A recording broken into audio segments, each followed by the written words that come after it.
I'm nervous about this one, I'll be honest with you.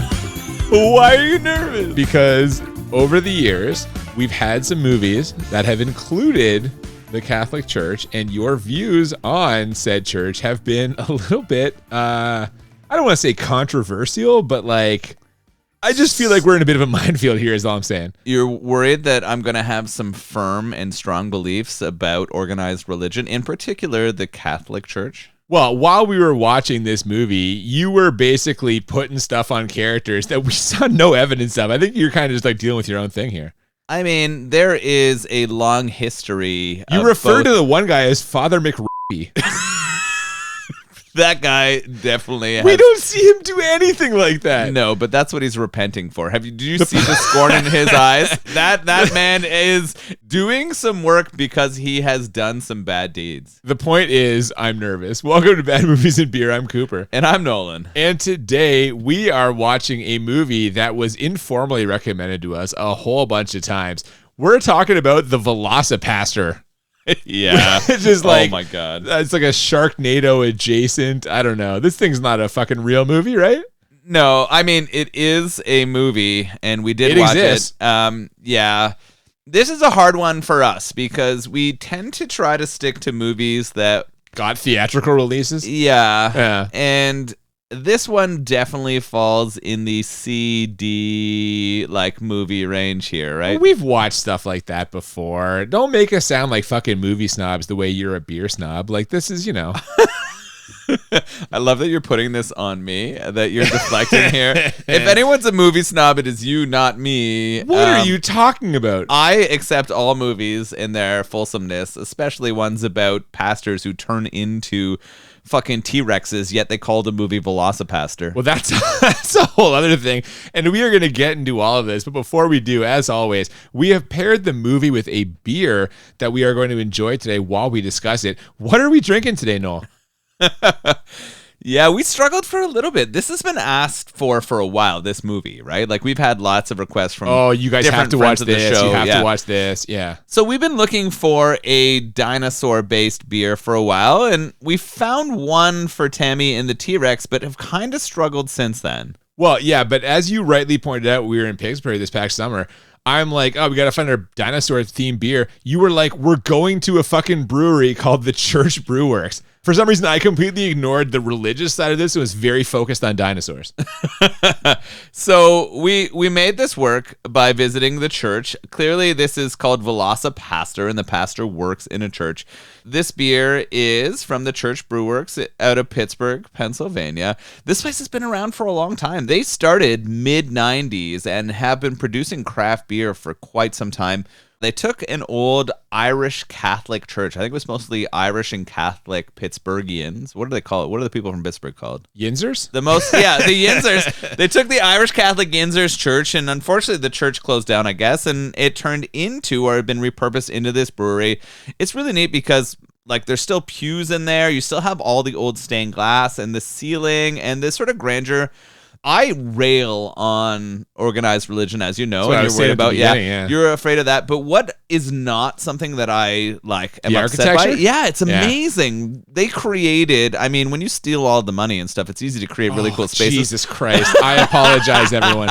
No, let's focus back on what's important, which is this brewery. Okay, hold on. I know it's very unique. It's very, very cool. I really enjoyed the visit there. The food and beer we had was awesome. I would say their styles tend to be a little bit traditional because they've been around since 1994. It seems like they're not as modern as some of the breweries we drink on here. And by that, I'm just going to interrupt you and say, by that, I think you mean there aren't a ton of IPAs. Yeah, which I liked very much. It is traditional styles. In fact, the one we are drinking today is a German Pilsner. It's called Celestial Gold, and I could not be happier about that. Yeah, and I'm excited. I think it's going to be good. I was really impressed with their Dunkel. Yeah, and speaking of fucking traditional styles, and that's not one that historically I have enjoyed very much, but the one they had there was very strong. Yeah, I brought a bunch of that back and enjoyed it tremendously. So I really enjoyed the beer there. They do a really good job with the traditional styles. The owner was super nice, came over and made sure that everything was good, and even shared with us a little bit about a meteorite they used for one of their traditional beer styles, which was pretty awesome. Yeah, there's a ton of history there. It's a very unique place, like I said. If you're in the Pittsburgh area, definitely check out the church. It's worth visiting for sure. And I am thrilled to be drinking this Celestial Gold today. What do you say we crack into it? Let's crack it open.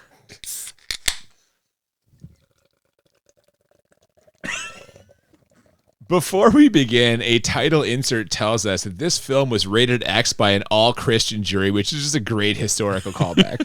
We've watched a lot of blaxploitation movies here in the podcast. Are you familiar with that rated X by an all-white jury? No, I would like you to explain. Okay, so basically, Sweet Sweetback's Badass Song, which is widely considered to be kind of one of the fathers of blaxploitation cinema, received an X rating and started marketing itself as rated X by an all-white jury as a way to encourage black audiences to show up. So this is a nice kind of throwback to that. I pop for that as a movie nerd, but yeah, did not get the reference clearly. No, I laughed that it was rated X. I didn't understand the all-white jury message. But you can kind of tell that this movie is made by film nerds. Yeah, I would agree with that because there's plenty of choices and sort of like allusions made in here to other stuff. From this warning, we get the end of a sermon where a priest regales us with a tale from the book of Job. We get some very suspect camera work as the pastor walks outside, where he spots his parents on the street. He waves at them and they wave back. But just then we hear the audible sound of an explosion and we cut back to where his parents were standing only to see an empty parking space and an insert saying VFX, car fire explosion. I mean, talk about setting the tone early. And this is, again, sort of a film nerdy moment, right? Where they know what's supposed to happen there, but don't have the budget to do it. So instead, they just put a text insert. Or they're implying they don't have the budget. I grappled with how much of this was intentional versus not. There's a lot of winking at the audience, I think, in this thing. Oh, definitely, for sure. But this is a nice way to start, I feel. It's always great when a pastor's parents are blown up in a car fire. That's not what I meant. I meant the VFX car fire thing. You were worried about how I was going to come in hot, and here you are just saying that pastors' parents should all die in a fire. At all That's how it's going. The priest is despondent after this, almost as despondent as I am that we didn't get an actual low-budget car explosion. But luckily, an older priest is there to comfort him. I'm starting to question my faith. It's because your world has changed. You should travel, Doug. Discover how others live. I think it'll do you good. And that exchange launches us into the opening credits as Pastor Doug heads out on his spiritual journey. Was it my imagination or was the older priest maybe trying to liquor him up here? Oh, goodness, it was not your imagination. Yeah. He tells him that what parents do is die, and then that's literally what he says, and then he tells him that he should go on a bit of a spiritual journey. You were shitting on me earlier in this movie, but clearly Pastor...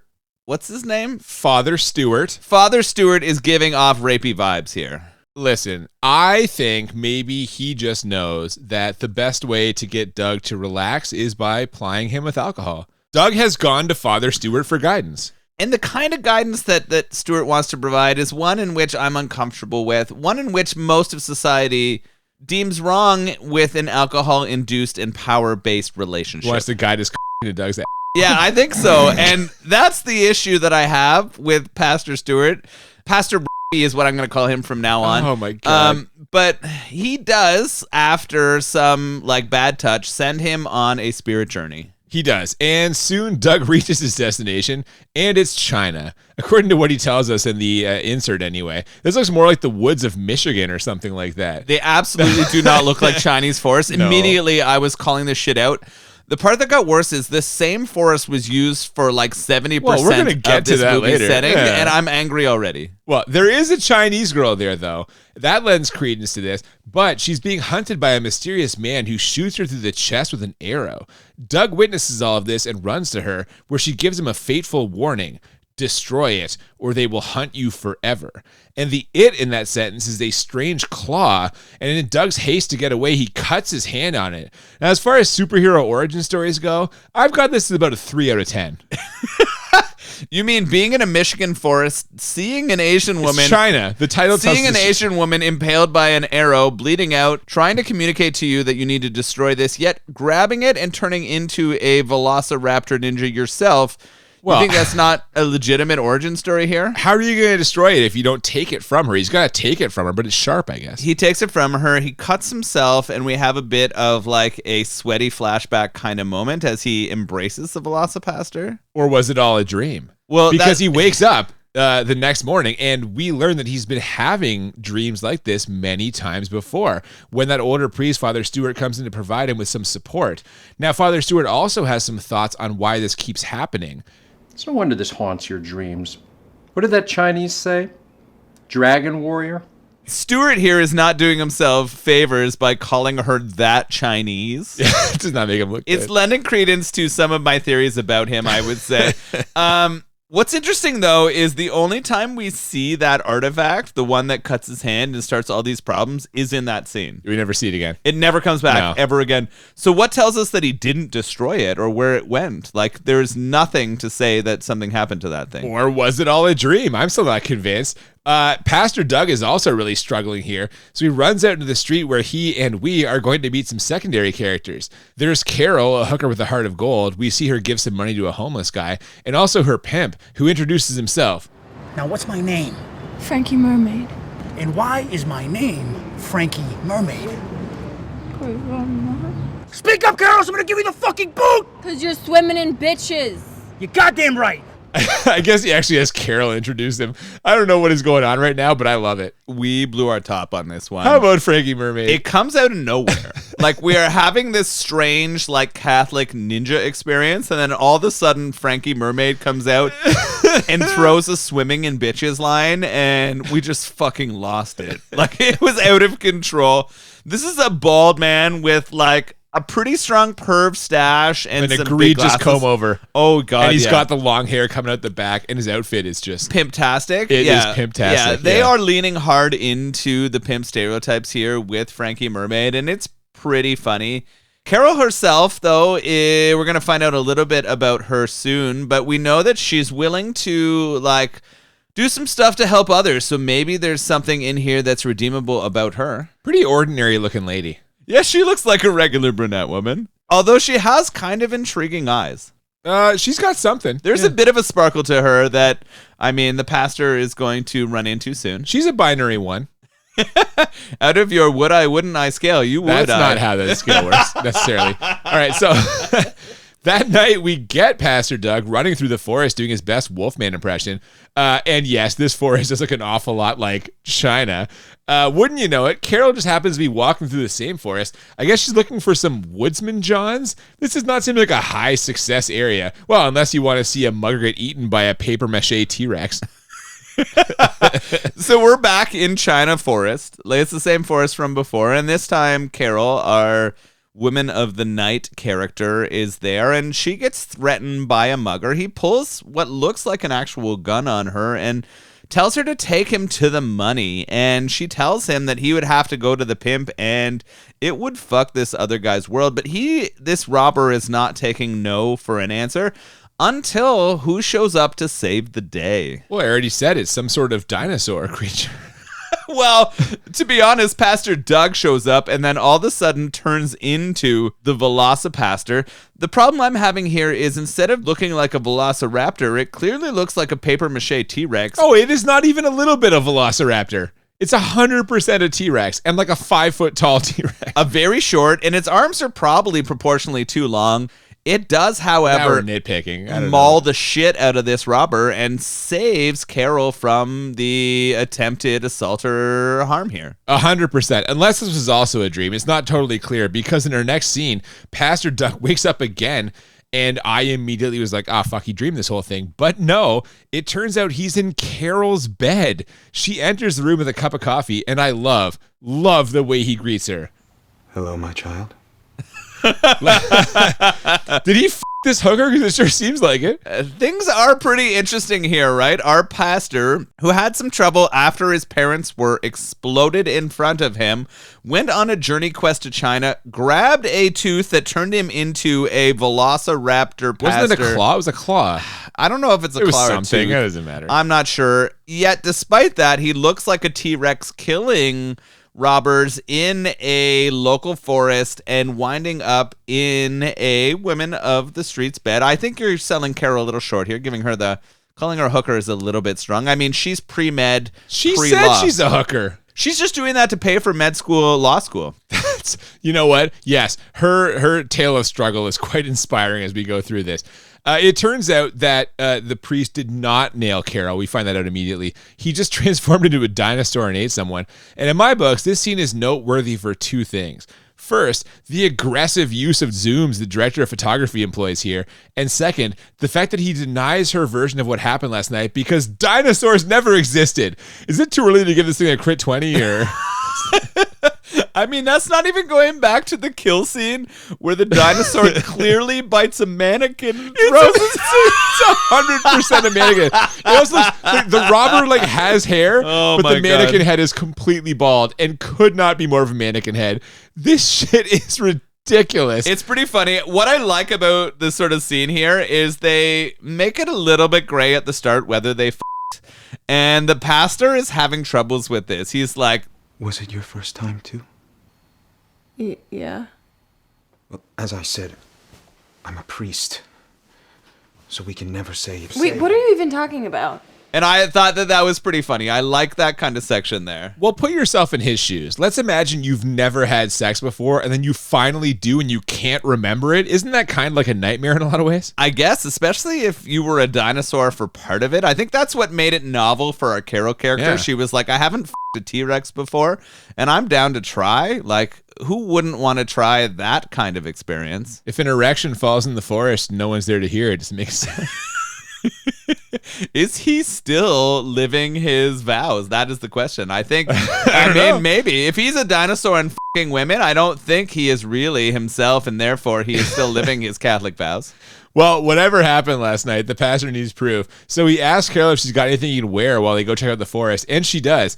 It's an orange dress, one that not only washes out his fairly pale complexion, but is also particularly tight-fitting around the crotch. You can legitimately see his tip here. I pointed this out to you because I was like, I think Cooper needs to know that he is showing I almost dumb. missed the hog meat. Yeah, how would you miss that hog meat? It is right above his thighs. It is very, very low there. What's hilarious, though, is after a few behind scenes, you do see that he's covering up his hog meat with some spandex white and black underwear. And I'm like, Well, no, first they were white, but then they were black. yeah, it changed midway through. I don't Poor know. There's a continuity. whole bunch of stuff going here. Earlier in the movie, I wanted to praise the costumer for the way things were going. And at this point, I'm having a lot of trouble. Yeah, there was moments in it where I was right. like, oh, you've done a good job with I mean, the pimp Frankie costume. Mermaid's costume, I was going to say that's dead on. Yeah. Well, having now realized that he probably did, in fact, murder someone, Pastor Doug rushes back to the only safe place he knows, his church. And the good news is he's just in time to give confession. That's the good news. But the bad news is the person who's seeking confession is Frankie Mermaid, and he has got a lot of sins to confess. Stole candy from this baby. Then I threw the baby in the river so it couldn't stitch, obviously. And as if that wasn't absurd enough, Frankie Mermaid also reveals that he was the one who blew up the car that killed the pastor's parents. And I don't know about you, but I thought he took that well. Yeah, the pastor is like, oh my God, that was you? He then transitions into the Velocipastor, reaches a fucking claw through the confessional window, like tears it apart, and slits Frankie Mermaid's neck. And you know what's the greatest tragedy of this? That we don't see more Frankie Mermaid. Yeah, we've lost the most R.I.P. colorful Frankie character Mermaid. in this entire movie. You'll Frankie be Mermaid is toast. He bleeds out on the other side of that confession booth, and our Velocipastor has a lot of reckoning to do from here. Oh, God, yeah. He is very rattled right now, so he once again searches for something to hold on to. And what he lands on is Carol, the pre-med, pre-law hooker. This will obviously be complicated, but they've got a plan. Establish a series of rules. But I was confused here. Are these rules for their relationship? Are they going to start f***ing for real? Yeah, soon. I mean, I wasn't sure that they didn't f*** earlier, and she just sort of pulled the wool over his eyes. I'm pretty positive she banged him as The dinosaur? Yeah. Oh, I thought the same thing as the Tammy and the T-Rex Yeah, we're situation. throwing back to Tammy here. I'm pretty sure that she was like, that's the first time I've had sex with a dinosaur, and she was not opposed to it. It's what kept her sticking around here. Well, either way, they seal the deal with an enthusiastic high five, which launches us into a life goes on montage. He's exercising in some very short shorts. She is continuing to sell her pussy, maybe? I don't know. And we also see him alternately preaching and murdering guys in dinosaur form. Presumably they were bad guys, I guess. And at the end of all this, he puts his arm around her and she snuggles up to him. So, movie over? Yeah, we're done. He has very much in love. He has learned to be the Velocipastor, take out the bad guys. That's a part of the rules that they set together. And they are going to move forward together, just sort of creating a better society, one that is free of evildoers and one that is full of dinosaur and human vagina sex. No, of course this is not the end of the movie. There's trouble coming, and that trouble is made in China. We see this movie does have an anti-China bent. I wonder if you're allowed to watch this in China. I would put bets on this being banned. Well, it never fucking made it to theaters, so can you order a DVD in China? I don't know. Not this DVD. I'm pretty sure this one gets shut out by their internet police. It's being ardently blocked by China and the Catholic Church. Yes, absolutely. We see a bunch of ninjas training where their big boss, or master perhaps, tells his inexplicably white right-hand man his evil plan. And this scene ends with the two of them laughing maniacally, but like at varying frequencies. Here, take a listen.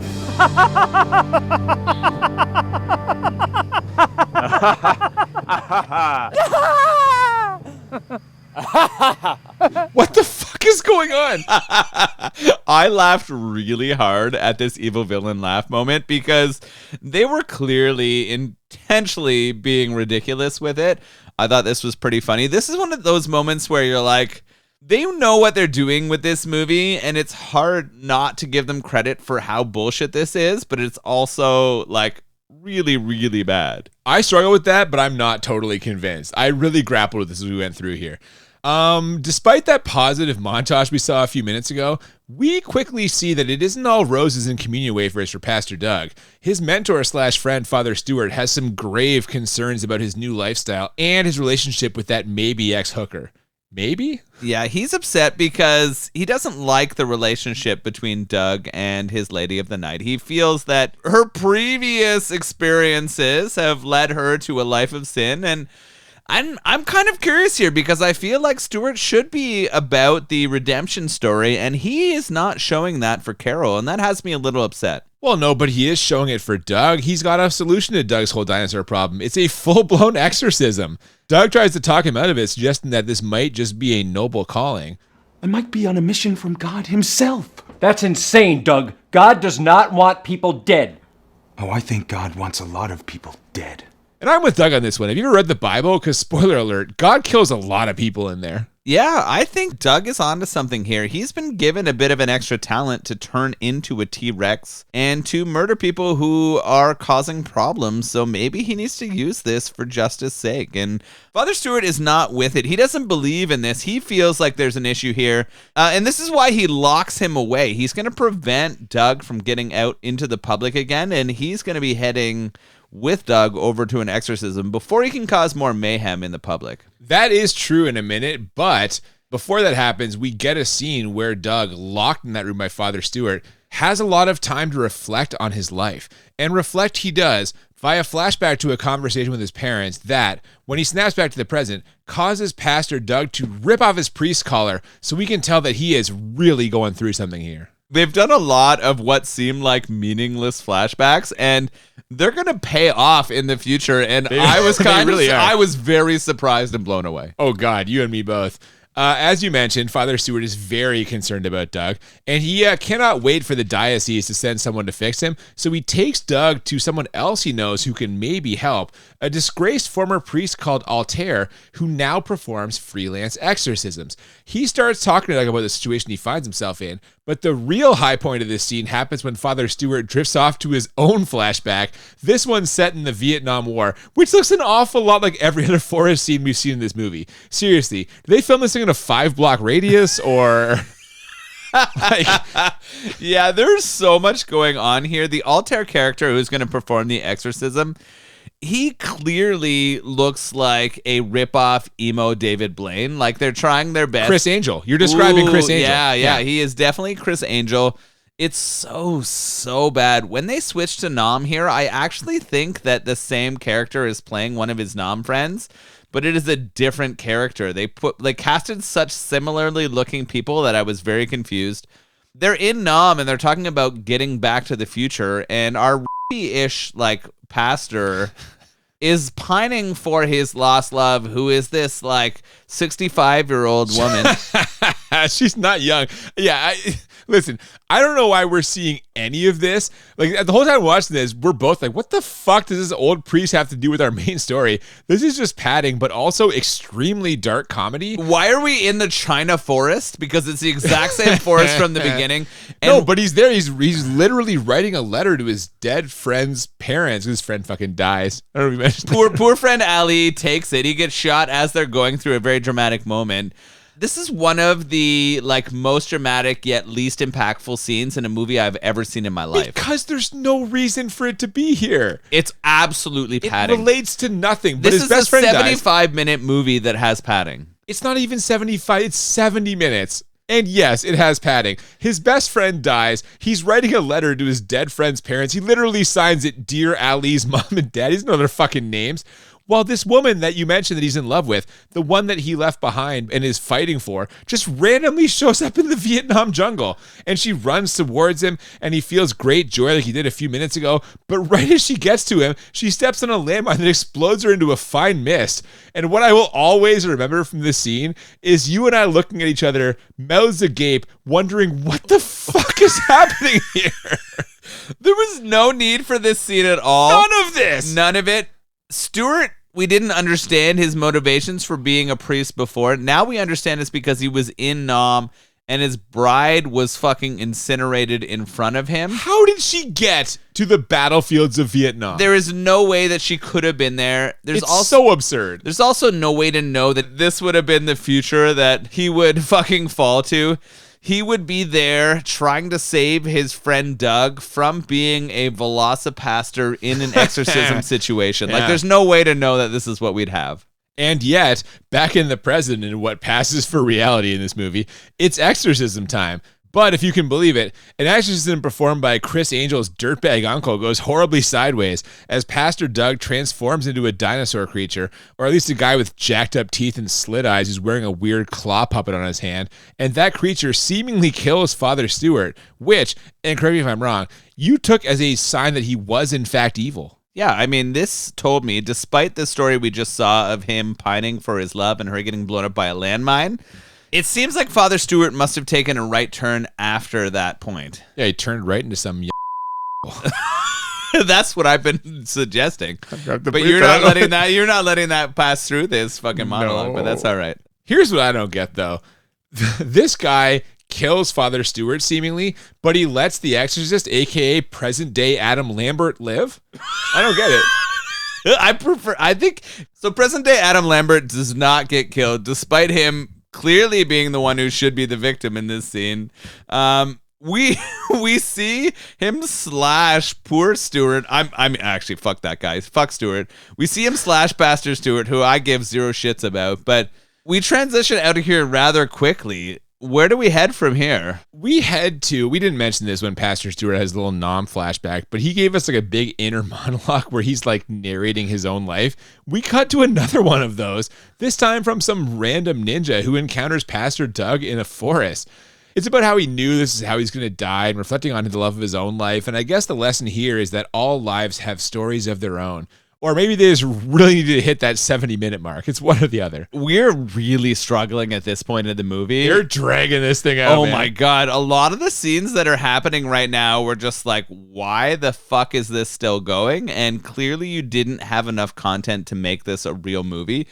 Dude, it's 70 minutes. It's so bad. It's a fucking made-for-TV special. I think the guy here in this shot is the guy who shoots the Chinese in the start of the movie, right? He is the one who was there and took out the woman who passed along the raptor tooth or whatever the fucking artifact But he it was. himself is Chinese, isn't he? He is, but it's still like following this weird racist trait. Well, but hang on. But if he's Chinese and he attacked someone else who's Chinese, it's not racist. It's like if I called you a cracker.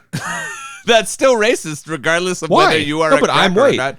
Still a racist term to use. I knew you'd say that, you fucking honky. We are way in the fucking weeds of this movie at this point, right? Like, we've gone from an exorcism into this weird ninja situation where they're trying to take down a Velocipastor who is really just like this lost soul who wants to have sex with a lady named Carol, but doesn't understand what his like dinosaur powers are. Well, it's funny that you mentioned that because Pastor Doug is indeed scared now and confused, and he once again reaches out to Carol for support.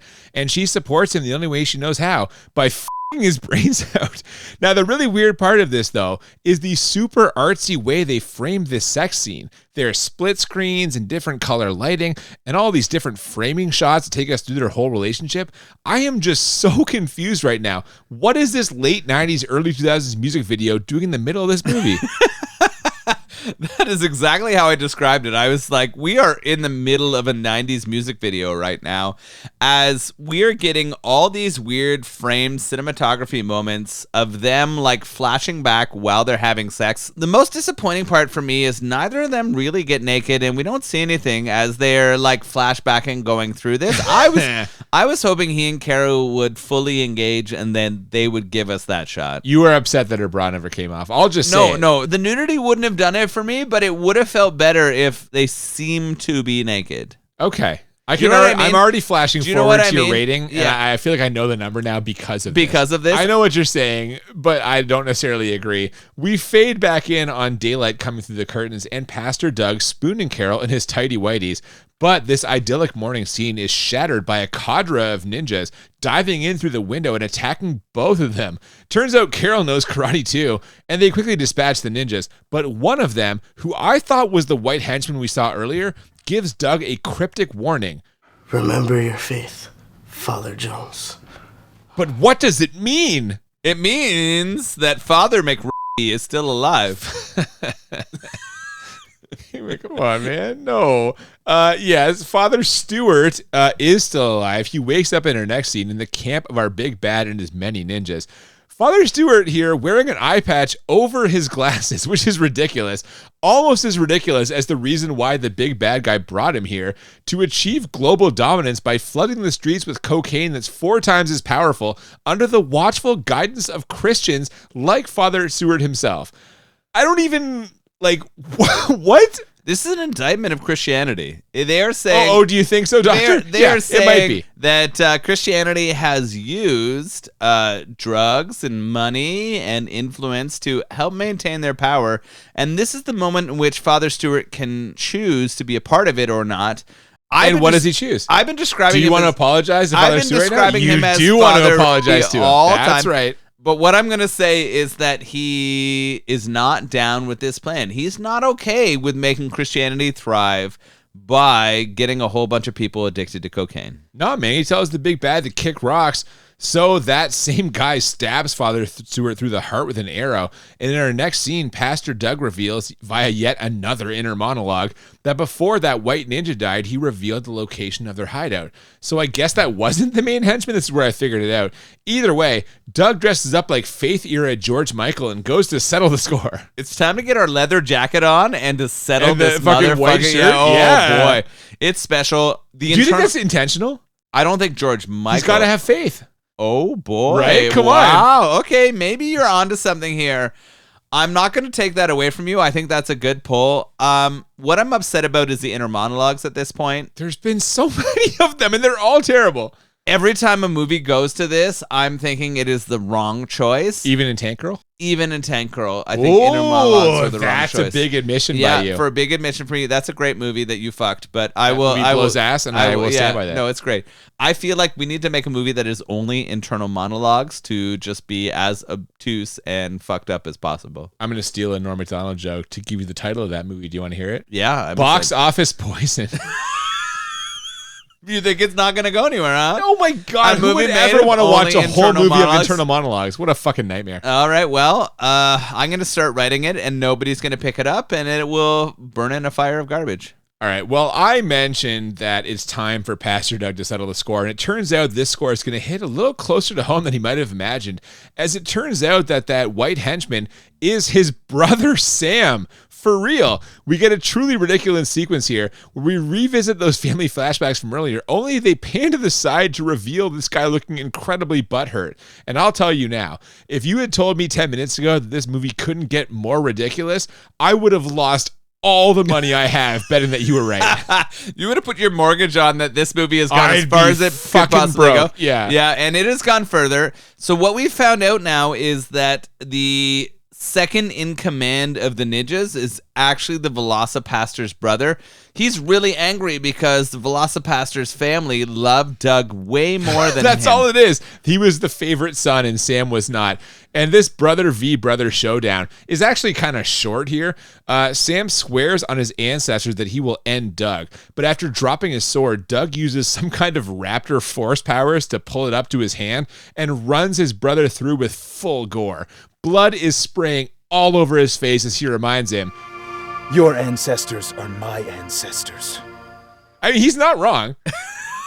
I called that one out like 6 minutes before it happened. You had that from the jump. Yeah, I had that from the jump. I was like, you share the same ancestors, and this sword is going to be lethal to either of you.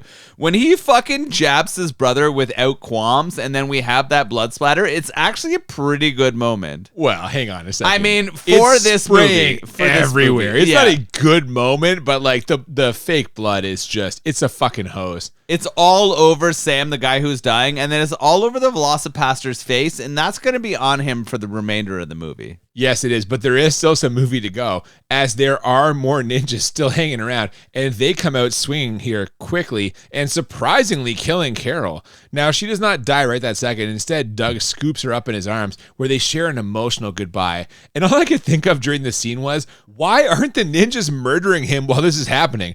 Do you want to tell everyone the answer, or should I? Well, they're too busy crying.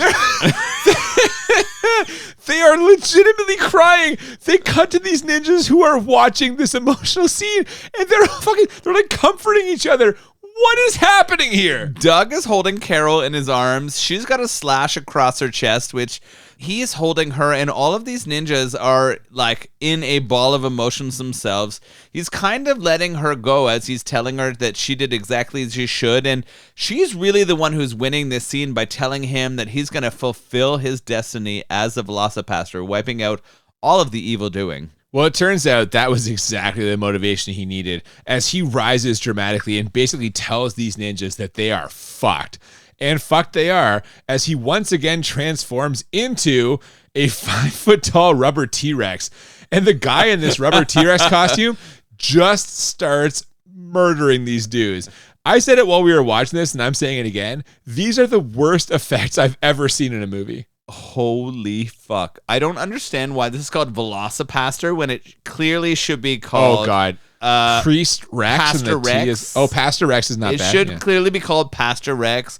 This fucking tiny T-Rex shreds the shit out of those fucking ninjas as they're fighting there. He is in a paper mache costume, and his teeth and tiny arms are fucking smashing these ninjas. See, I think it's rubber. It looks less paper mache than in the first scene. It's still terrible, whatever you fucking made it out of. And he also can't be stopped, or so it seems. But when the big bad emerges from his tent and shoots him in the leg with an arrow, we get an explanation of how all of this happened. See, once all of China was overrun by lizard warriors, but then they developed an anti-venom, which is what the arrow that just skewered Doug is coated in. So the big bad is feeling strong, but as he gets close, Doug drops a bomb on him. Do you have any last word? Velocipastor! Only 6. I think my hand is immune. And he's got the fucking claw puppets on again. What happens next? Oh my God. So despite being shot in the leg in a very dangerous position, one that looks like he might bleed out, he still has the T-Rex hands, and he grabs this master ninja by the head and he rips that mannequin head off. I was going to say it's not a real head. Oh my God. From the back, it looks pretty good. When they turn it around, This movie is not afraid of showing you a mannequin prosthetic. It actually has some kind of fun gore on the bottom of it, but they clearly were not trying to make it look realistic here. Well, it's a fucking lady's mannequin head, isn't it? Yeah, they put They used one earlier too, and that was also clearly They a put lady. giant racist eyebrows on it and made it look like the fucking Asian master. But those T-Rex hands did their job, and they ripped the head off. And that guy is dead, and we're about to get a quote from the Miami Connection and Gandhi. Yeah, man, that's exactly what happens. After ripping off what is so clearly a mannequin head, we get a temporary freeze frame and a quote that we were both 99% sure we saw at the end of Miami Connection. Only through the elimination of violence can we achieve world peace, which again comes after what is just an absurd amount of violence. So much violence. Yeah, man. So I figured the movie was over here, but we actually unfreeze when he remembers Carol. Maybe she's not dead and would benefit from some medical attention, and that's where we cut to next. Pastor Doug is fretting in a waiting room until a doctor arrives to give him the news that we all knew was coming. Carol is fine. She's fine, I said. And with that, we're ready to drive off into a happy ending after confirming the church won't stop, so Doug is going to have to do what he does best. Transform into a dinosaur and murder more people, I guess? And then we're out at the 69-minute mark. God damn it. Yeah, we are promised that he's going to go take down that billion-dollar Catholic industry. He's going to go set things right. He's going to take down all the drug dealers and the fucking rapists. And he is ready to do good, but we are out after what is a, impressively short showing. Oh, God, it's so fucking short. How excited were you for a possible Velocipastor sequel where he goes after the rest of the Catholic Church? Oh, I am still waiting. If that does not become a thing, I will be more angry than I am for watching this 69-minute piece of shit. A little short for you, wasn't it? Oh, well, I mean, it was short. I like the sort of sins that were cast against the Catholic Church here. I like that they're going after the organization that is Catholicism. I like that they're going after organized crime and pimps. That's all grand in my mind. The fucking ninjas take a bad rap here, I think, in terms of general. Hold on. You're on the side of the ninjas? I think I am in terms of what happens in this movie. I don't know. All right. There's a weird justification of ninjas always being evil, and maybe that's a sense. I didn't grow up in the East, so I'm not sure. That's where you gotta get away from this. This seems like as good a point as any to transition to our ratings. Now, the way we always do this, we rate the movie on a scale of 1 to 10 two times. 1 to 10 for how bad it is, 1 to 10 for how enjoyable, and the goal is to find movies that are a 10 out of 10 on both scales, or what we call the Crit 20.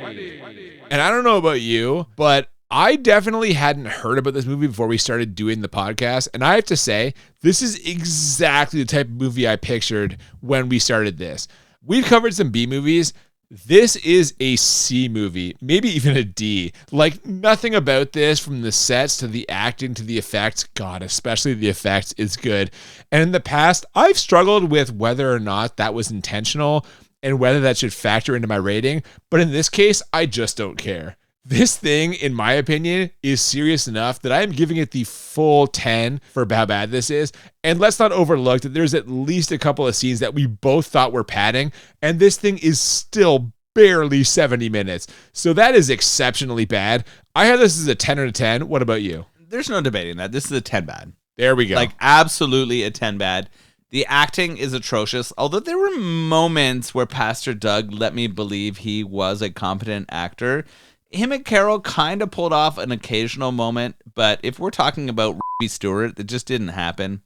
The length is awful. The effects are laughable at best. Oh, yeah, of course they are. And they were even laughing at themselves by inserting text and those kind of things. The plot does not make sense.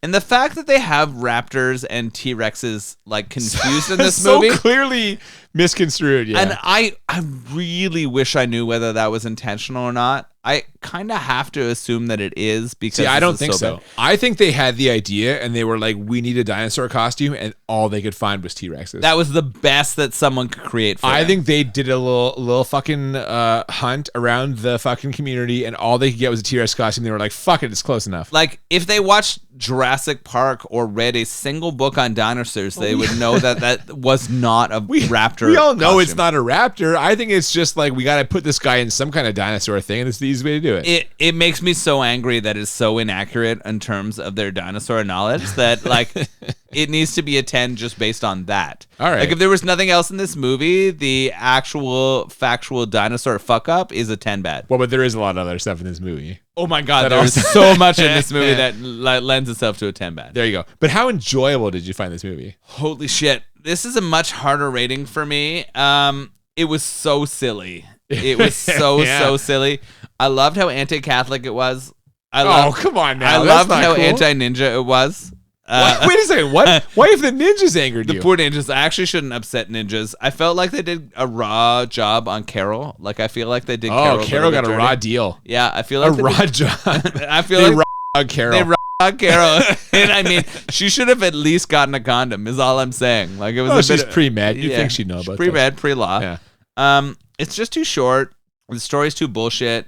I laughed a lot. I'm not gonna lie, and there was a lot of stuff that I thought was really funny, but I just couldn't pull the trigger on this. Okay. I had it as an 8 enjoyability. I don't think that you should not watch this. I think people should watch this because it is an experience. And if you haven't seen it, you should do it.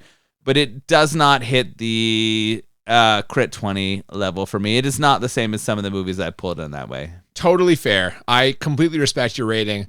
And in some ways, I feel the exact same way as you. I am obviously fundamentally against this scandalously short runtime. But as you pointed out last season, better to have it too short than too long. Oh, absolutely. Yeah. I agree. I agree with that 100%. And on that note, I'm actually glad this doesn't go much longer because I'm not sure to keep up this pace. This thing flies by. Like, padding scenes aside, there were a ton of laughs here, and I absolutely love my experience watching it. To take such a serious world, I'm speaking, of course, about organized religion, the Catholic Church, and turn a priest into a ninja fighting dinosaur, who, by the way, does not believe that dinosaurs were real. Like, that is just the height of ridiculousness. That's true. Yeah. And not only do they steer into this, they absolutely pull it off. I said it earlier in this episode, and I'm sticking with it. I have this as a 10 out of 10 enjoyable. Oh, it's my God, yes. Crit 20. Yeah, man. I fucking loved my time with this movie. Nice. I strongly recommend it. It's exactly what I pictured when we were talking about in this podcast.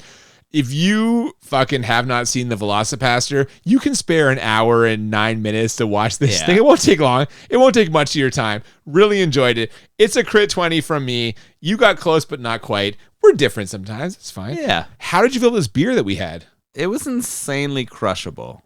I've drank 2 of them in the time that we record this podcast, and it hasn't been difficult at all. I mean, the Church Brewery, it is a fantastic place to visit. Really cool building and really good beers, and I recommend anyone visit the Church Brewery. I'm going to tell you, they do a good job with classic styles. They crush them. Yeah, I, as you know, being a more traditional beer lover than yourself, the fact they aren't like IPA heavy and in line with a lot of the modern craft breweries is actually very appealing to me. They had several styles that I enjoyed very much. Like, this to me is exactly what beer should taste like. It is just a classic Pilsner, and much like yourself, I mowed through 2 of these in no time at all. If you want like lagers, Pilsners, maybe a Dunkel, nothing fruited, nothing fucking super hoppy, this is absolutely a place for you, and the ambiance alone is worth the visit. So I highly recommend the Church Brew Works. Celestial Gold, fun to enjoy today. And speaking of things that are gold, we are going to be watching our first blaxploitation movie of the season. It's Dr. Black and Mr. Hyde. Oh, shit. Yeah, it's obviously a blaxploitation version of Dr. Jekyll and Mr. Hyde. I'm excited for this. I understand the Jekyll and Hyde story. I don't know how they've taken it in the blaxploitation world. It's usually up there in terms of like the Blackula and Blackenstein of like the blaxploitation horror genre. It's going to be one of the prominent ones? Definitely. And we are also going to drink another, or should I say a couple of other delicious Pittsburgh area beers for that one as well. Dr. Black and Mr. Hyde, we hope you'll join us for that in 2 weeks. But before then, if you haven't already, please follow us on social media at the BMB Podcast on Twitter and Instagram. Feel free to send us emails, thebmbpodcast@gmail.com. Definitely. We always love to hear from you. We thank you for joining us today. I'm Cooper. And I'm Nolan. And we'll see you next time on Bad Movies and Beer. Keep it prehistoric. Man. of the claw.